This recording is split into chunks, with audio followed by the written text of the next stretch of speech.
घने जंगल के बीच जहां पेड़ आपस में धीरे धीरे बातें करते थे, वहीं एक 13 साल का छोटा लड़का रहता था, दाऊद। उसकी आंखें सुबह की ओस की तरह चमकती थीं। हर दिन वह अपने 100 भेड़ों के झुंड को बड़े प्यार और ध्यान से संभालता और उन्हें चराने ले जाता था। उनकी मिमियाने की आवाज और दाऊद की उसके यहोवा के लिए आराधना जंगल में गूंजती जैसे कोई मधुर संगीत।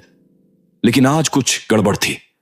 एक छोटा मेमना जिसका ऊन चांद जैसी सफेद थी, झुंड से बिछड़ गया था।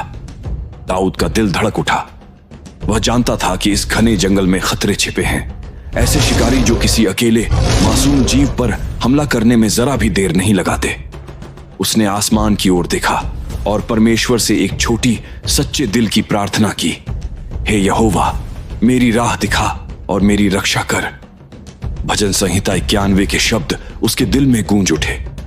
जो परम प्रधान की छाया में रहता है वह सर्वशक्तिमान के पंखों तले ठिकाना पाएगा।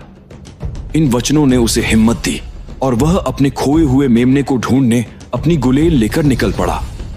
उसने झुंड की ओर आखिरी बार देखा और जंगल के अंदर बढ़ गया। घास पर हल्के पैरों के निशान दिख रहे थे। दाऊद ने उन्हीं का पीछा किया। जंगल गहराता जा रहा था। दूर दूर से पक्षियों की आवाजें उसे सुनाई दे रही थीं। गर्मी बढ़ती जा रही थी। माथे पर पसीना छलक आया, लेकिन उसने हार नहीं मानी। जैसे जैसे सूरज ढलने लगा, चिंता बढ़ने लगी। अगर रात होने से पहले मेमना ना मिला तो? अकेला, डरा हुआ, अंधेरे में। यह सोचकर दाऊद ने अपनी रफ्तार तेज कर दी। अचानक दूर से हल्की मिमियाने की आवाज आई।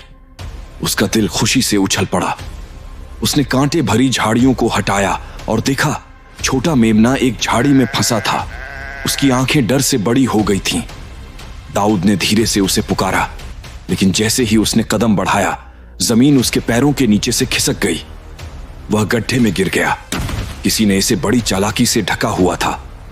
वह धूल झाड़कर खड़ा हुआ, लेकिन तभी जंगल में एक डरावनी गूंज उठी। यह किसी जानवर की दहाड़ नहीं थी, बल्कि अंधकार के राजा लूसीफर की हंसी थी। और उसके सामने खड़ा था एक बड़ा भयानक बाघ, जिसकी आंखों में एक डरावनी चमक थी। छोटे दाऊद, वह गुर्राया, ये कहां फंस गए? अब तेरा परमेश्वर भी तुझे नहीं बचा सकता। लेकिन दाऊद डरा नहीं।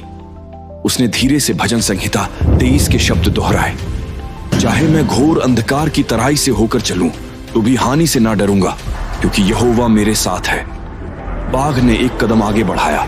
उसकी गुर्राहट से जमीन तक कांप उठी, लेकिन दाऊद की आवाज और भी मजबूत हो गई। तभी आसमान से एक तेज रोशनी चमकी। यह बिजली से भी अधिक उज्जवल था, जैसे कोई स्वर्गीय योद्धा तलवार ली खड़ा हो। रोशनी इतनी तेज थी कि बाघ कांप उठा। उसकी चमकती हुई आंखों में घबराहट झलकने लगी। तभी हवा में एक शक्तिशाली गूंज उठी, छू मत मेरे अभिषिक्त को। बाघ चीखा, लेकिन यह क्रोध की नहीं, हार की चीख थी। वह सिकुड़ता गया, जब तक कि वह सिर्फ धुएं का बादल बनकर हवा में घुल ना गया। दाऊद ने एक गहरी सांस ली। उसका दिल, जो अभी तक तेजी से धड़क रहा था, अब धीमा होने लगा।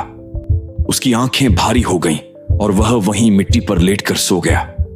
जब उसकी आंख खुली, सूरज की हल्की किरणें उसके कमरे में बिखरी हुई थीं। उसके चारों तरफ उसकी 100 भेड़ें शांति से चर रही थीं।